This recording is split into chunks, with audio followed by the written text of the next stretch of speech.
শাকিব খানের আলোচিত সিনেমা তাণ্ডব পাইরেসির মূল হোতা টিপু সুলতানকে নোয়াখালী থেকে গ্রেফতার করেছে জেলা গোয়েন্দা পুলিশ।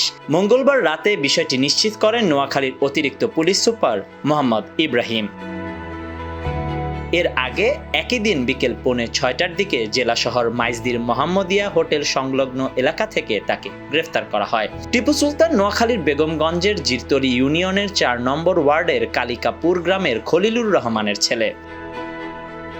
পুলিশ জানায়, টিপু তাণ্ডব সিনেমা পাইরেসি করে বেআইনিভাবে বিভিন্ন মাধ্যমে পুরো সিনেমার এইচডি কপি ছড়িয়ে দেন। পরে সিনেমাটির প্রযোজক শাহরিয়ার করিম ভূঁইয়া ওরফে শাহরিয়ার শাকিল ঢাকার বনানী থানায় কপিরাইট আইনে টিপুকে 1 নম্বর আসামি করে মামলা দায়ের করেন। গোপন সংবাদের ভিত্তিতে ডিবি পুলিশ অভিযান চালিয়ে তাকে গ্রেফতার করে। নোয়াখালীর অতিরিক্ত পুলিশ সুপার মোহাম্মদ ইব্রাহিম বলেন, টিপু পাইরেসির সাথে জড়িত থাকার কথা স্বীকার করেছে। আসামিকে ঢাকায় পাঠানো হবে, বনানী থানা তার বিরুদ্ধে আইনানুগ ব্যবস্থা গ্রহণ করবে। Desk report, news now 24।